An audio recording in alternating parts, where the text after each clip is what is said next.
O despertar pode ser doloroso antes de ser libertador. De repente o seu mundo ficou previsível?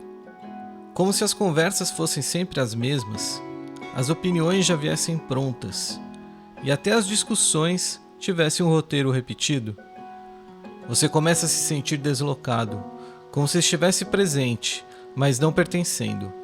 E junto com isso, vem uma sensação estranha, de silêncio, de distância, de solidão. Esses dias eu estava pensando sobre as mudanças que vem acontecendo na minha vida e tentando entender quando que elas começaram de verdade, né? Quando que eu comecei a querer mudar as coisas de uma forma mais drástica. Eu entendo isso como se fosse um despertar, sei lá, não sei como explicar isso para vocês. Eu fiquei pensando que talvez isso tenha acontecido de uma forma muito silenciosa, de uma forma que simplesmente quando eu vi já estava acontecendo, sabe? A verdade é que aos poucos tudo vai ficando raso, sabe? Tudo vai ficando supérfluo, vai perdendo a razão de ser, a gente vai se desinteressando pelas coisas. Quer ver um exemplo? Séries de Netflix, essas coisas assim. Aos poucos eu fui perdendo completamente o interesse por isso, sem saber explicar. A sensação que eu tenho hoje, quando eu começo a assistir qualquer coisa, seja um filme, seja... é uma sensação de perda de tempo, de repetição de padrões, de coisas que, puta, você começa a ver, você já sabe para onde aquilo vai e vai... Eu perco o interesse completamente. Eu falo, cara, eu podia estar fazendo outra coisa, eu podia estar fazendo alguma coisa mais útil para minha vida e tô aqui perdendo esse tempo, né? E com isso veio uma reflexão muito forte em relação à palavra entretenimento, né? De entreter. Entreter é quando você não tem o que fazer e precisa arrumar alguma coisa para você fazer, né? Te tirar do tédio, né? E às vezes eu fico me perguntando como que a gente pode não ter o que fazer. A gente sempre tem o que fazer, sempre tem alguma coisa útil para fazer na nossa vida, sabe? E assim, tá tudo bem com as pessoas que gostam de assistir uma série, que gostam de... Cara, eu não tô criticando quem faz isso, entendeu? Eu tô contando a minha experiência, essa sensação de despertar para uma realidade que essas coisas não fazem mais sentido, sabe? A verdade é que a gente tenta continuar. Sabe quando você era criança e você brincava com os brinquedos e aí aos poucos você vai entrando na adolescência e você ainda tenta brincar com alguns brinquedos, mas você já vai começando a perceber que você não tem mais aquele interesse, sabe? Eu lembro disso claramente com meus jogos de botões. Eu gostava muito de jogar botão e aos pouquinhos eu fui perdendo atenção com aquilo. Eu tinha os comandos em ação também, assim. E eu lembro que chegou uma hora que eu colocava aqueles brinquedos no chão e aquilo já não fazia mais sentido pra mim. Eu já tava gostando de aprender a tocar violão, eu já tava gostando de escutar música. O grande problema é que a gente vai começando a entender que tem algo mudando na gente. Tem um ponto em que o incômodo deixa de ser sobre o que está fora e começa a revelar algo que mudou dentro. O que antes passava sem esforço, agora exige um pouco mais de nós. O que antes preenchia, agora só ocupa espaço. E não é uma escolha consciente, você não optou por ser diferente, mas, de repente, percebe que já não consegue mais olhar do mesmo jeito, como se alguma lente tivesse sido ajustada, e de repente, certas coisas ficaram nítidas demais para serem ignoradas. E é aí que o desconforto cresce, porque continuar como antes exige um tipo de distração que já não funciona mais.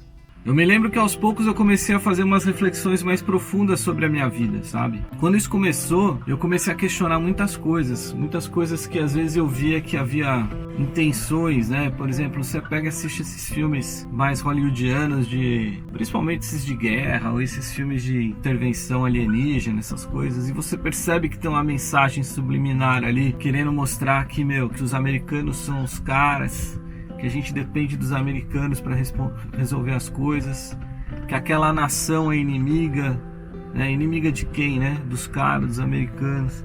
Então você vai vendo que as coisas vão sendo montadas e moldadas para te passar uma mensagem, que aos poucos aquilo vai se criando verdade na sua cabeça, né?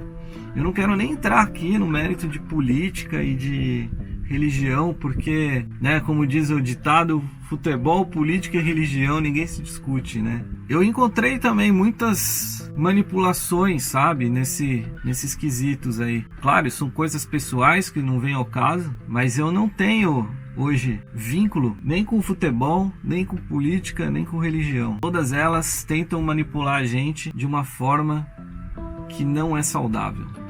A verdade é que aos poucos, e talvez pelo fato de eu ser um pouco introspectivo, eu fui deixando de engajar em conversas que não me interessavam.